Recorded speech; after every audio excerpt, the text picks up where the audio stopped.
Bienvenidos a Economía en Breve número 114, donde tenemos un montón de información que comentar, comenzando con el deterioro en la perspectiva de la deuda mexicana, los nuevos pronósticos de Banco de México, los resultados de la encuesta de expectativas del mes de febrero y varios indicadores que salieron en esta ocasión en nuestro país. Primero, la agencia calificadora Standard & Poor's anunció este viernes pasado que revisaba la perspectiva de la calificación de la deuda de México de estable a negativa, lo que quiere decir que hay una probabilidad de al menos un tercio, un 33%, de que se reduzca la calificación a lo largo del próximo año. La razón principal para su decisión es la expectativa de menor crecimiento económico, señalando que el cambio en las políticas públicas dirigido a reducir la participación de la iniciativa privada en el sector energético, aunado a otros eventos que han disminuido la confianza de los inversionistas, podría aumentar los pasivos contingentes del país y reducir el crecimiento económico. La perspectiva negativa refleja su opinión de que los potencialmente mayores pasivos contingentes y una menor previsión de crecimiento económico podrían erosionar el perfil financiero del país. Esperan que la administración implemente políticas económicas pragmáticas que balanceen las prioridades sociales con las necesidades de mantener la estabilidad macroeconómica. Explican que varias de las acciones de la actual administración, como la cancelación del aeropuerto y los planes para cambiar la ley sobre consultas públicas, han afectado la confianza del sector privado y podrían presionar a la baja las expectativas de crecimiento e inversión. Advierten del riesgo de que un crecimiento económico deficiente y la mayor centralización de la toma de decisiones puede debilitar la estabilidad macroeconómica. Por cierto, Standard & Poor's pronostica un crecimiento de 1.8% para el 2019. Mire, la calificación de la deuda soberana es muy importante porque está asociada al riesgo que representa invertir en activos financieros mexicanos y por lo mismo a la tasa de interés que pagan estos activos. Una calificación más baja implica mayores tasas de interés que pagan los emisores de esta deuda. Hay un nivel mínimo de calificación necesario para que los grandes fondos de inversión del mundo puedan comprar estos activos, al que se le llama grado de inversión. Si México pierde el grado de inversión, entonces una gran cantidad de fondos tendría que vender sus posiciones en bonos mexicanos, detonando con ello fuertes incrementos en las tasas de interés y en el tipo de cambio. Mientras se sigan debilitando las perspectivas de crecimiento del país y el gobierno no corrija el rumbo que quiere dar al sector energético, seguiremos en camino a perder el grado de inversión en los próximos años. Todavía estamos 2 escalones por arriba de este nivel, dependiendo de la calificadora, pero estamos en camino de perderlo. Por otro lado, Banco de México presentó su informe trimestral del que destaca la revisión de sus pronósticos para la economía. El rango previsto para el crecimiento económico del presente año se redujo en 6 décimas, con un punto medio en 1.6%, que ya coincide con lo esperado por los analistas privados, mientras que para el 2020 se redujo en 3 décimas a un rango entre 1.7 y 2.7%. La creación de empleos para el 2019 se redujo en 50,000 puestos a un rango entre 620 y 720,000. Sus pronósticos de inflación, que son la vara de medir para sus decisiones de política monetaria, se ajustaron un poquito a la baja, aunque esperan que durante el segundo trimestre se observe un repunte todavía por arriba del 4%. Para sus pronósticos de inflación subyacente, hubo ajustes también pequeños y esperan que hacia el último trimestre de este año la inflación subyacente se acerque bastante a la meta oficial de 3%. Entre los factores internos que representan un riesgo de alza para la inflación destacan un deterioro en las finanzas públicas y presiones salariales derivadas de los incrementos otorgados a los salarios mínimos.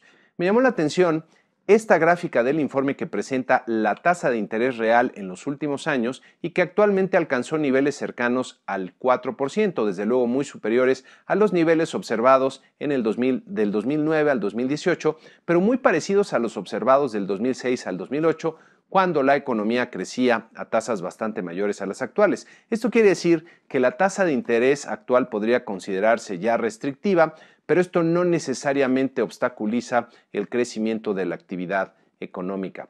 También en la semana se publicaron los resultados de la encuesta de expectativas realizada por Banco de México en el mes de febrero. El crecimiento del PIB pronosticado para el 2019 se redujo a 1.64%, mientras que para el 2020 se anticipa un crecimiento de 1.91%. La creación de empleos también se redujo un poco a 578,000 para este año. La inflación general también bajó un poquito a 3.67 y 3.71% para este año y el que sigue. El tipo de cambio sigue esperándose con una depreciación hacia el cierre del 2019, niveles de 20.19 y 20.56 para el 2020. La expectativa promedio de la tasa de interés de referencia monetaria se redujo un poquito a 8.10% para el cierre de este año. Entre los factores que podrían limitar el crecimiento económico destaca la incertidumbre política interna, los problemas de inseguridad pública, la falta de Estado de Derecho y la incertidumbre sobre la situación económica interna. Pasando a los indicadores de la semana, se observaron señales de debilidad en varios de los indicadores más relevantes, comenzando con el indicador global de la actividad económica, que no creció nada durante diciembre. En sus principales componentes, la industria se contrajo 2.5% real anual, mientras que el sector servicios desaceleró notablemente para crecer solo 0.9% real anual. La tasa de desocupación aumentó de 3.35% en diciembre a 3.57% en enero, mientras que la creación de empleo continuó desacelerando, como pueden ver en las barritas de esta gráfica. Las ventas minoristas cayeron 1.3% real anual en diciembre, observándose tasas negativas en los renglones de abarrotes, alimentos y bebidas, artículos de papelería y esparcimiento, artículos de ferretería y tlapalería y en ventas de automóviles. La balanza de pagos que registra nuestras transacciones con el exterior presentó un déficit moderado y manejable en la cuenta corriente, que fue más que compensado por el superávit de la cuenta financiera, como pueden ver en este cuadro con la metodología anterior, que por cierto me parece más fácil de entender y de explicar. Hay que notar que la inversión extranjera directa se redujo respecto a los niveles observados en el 2017, lo que es reflejo de la mayor incertidumbre que se ha generado en torno al país. La inversión en cartera registró un flujo positivo, pero este se debió en gran medida a las colocaciones que el gobierno hizo en los primeros 2 trimestres del año. Las cifras de la balanza de pagos no fueron tan malas, pero se percibe cierta fragilidad en los flujos de inversión hacia México, que se verían seriamente afectados si se siguen deteriorando las perspectivas de la calificación soberana de nuestro país. También tuvimos la balanza comercial de enero, cuyas cifras mostraron un gran dinamismo en las exportaciones manufactureras, lo que a su vez estuvo acompañado de un fuerte repunte en las importaciones de bienes intermedios que están muy relacionados entre sí. La actividad financiera mejoró un poco durante enero, con la captación del público no bancario creciendo 3% real anual y el financiamiento directo al sector privado aumentando 5.2% real anual. En los principales renglones de crédito de la banca comercial, el destinado a empresas y personas físicas con actividad empresarial creció 6.9% real anual. El destinado a la vivienda lo hizo en 5.3% real anual y el consumo 1.8% real anual. Los resultados de las finanzas públicas en enero fueron preocupantes, ya que si bien se registró un déficit mucho menor al que se tenía en el programado, esto se debió a una caída en el gasto mucho más pronunciada que la caída en los ingresos. Respecto a los ingresos, llamó la atención la pérdida registrada por Pemex, de hecho con un ingreso negativo que resulta muy extraño, posiblemente afectado por el tema de desabasto de combustibles que se dio en estos primeros meses del año. También los ingresos de la Comisión Federal de Electricidad fueron mucho menores a lo previsto. Pero lo que más preocupa es la debilidad en los ingresos tributarios, especialmente en la recaudación por el impuesto sobre la renta ISR, que sugiere debilidad en la actividad económica, y en la recaudación por el IVA, que posiblemente refleje la reducción que se dio en la frontera norte con esta tasa.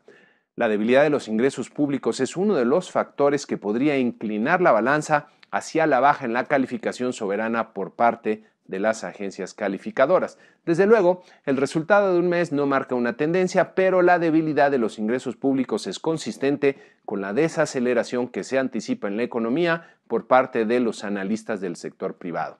Pasando a la marcha de los mercados, el promedio de los 10 mercados accionarios que seguimos perdió 0.23% en la semana, mientras que nuestro mercado accionario registró una baja bastante importante de 2.56%.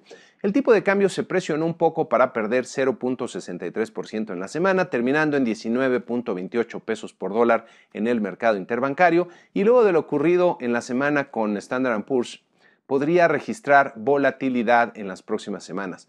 Por último, no podía dejar de mencionar el testimonio que rindió el ex abogado de Trump, Michael Cohen, ante un comité del Congreso de su país, acusándolo de mentiroso y estafador, pero sobre todo mencionando pruebas de posibles ilícitos por parte del presidente, lo que incrementa considerablemente el riesgo legal en el que se encuentra.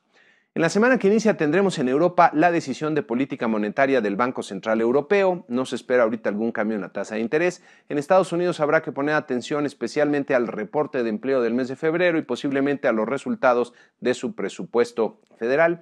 En México tendremos la inflación de febrero, así como el consumo privado y la inversión en el mes de diciembre.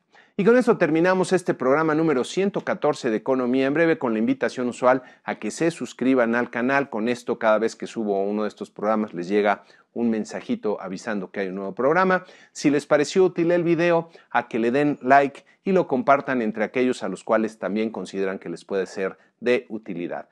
Muchas gracias y muy buena semana.